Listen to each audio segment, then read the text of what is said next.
Sir அவன் என்ன sir சொல்றது? நான் தான் அவங்க இருக்கு ஆக்ஷன் எடுக்கிறேன்.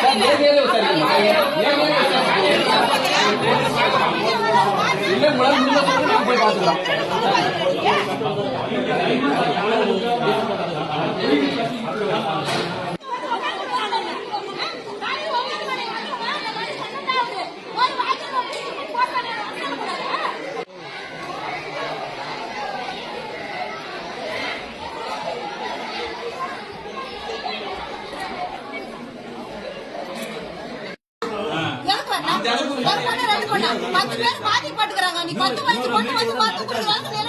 என்ன நிர்வாகம் நான் கேக்குறேன்.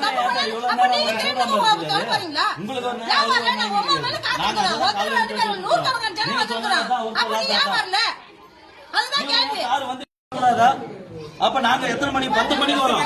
10 மணி என்ன டைம்? அவருக்கு டிஓ, மாவட்ட ஆளுநர் தானே, அவரால் முடியாது, பண்ண முடியாதா? அவர் ஒழிக்க திரண்டு தோண போறாப்புலையே அவரு. அவர் ஒருத்தர் மத்த எங்க கோரிக்கை பேரண்ட்ஸோட கோரிக்கை நாங்க கம்ப்ளைண்ட் நம்ம சொல்றோம்.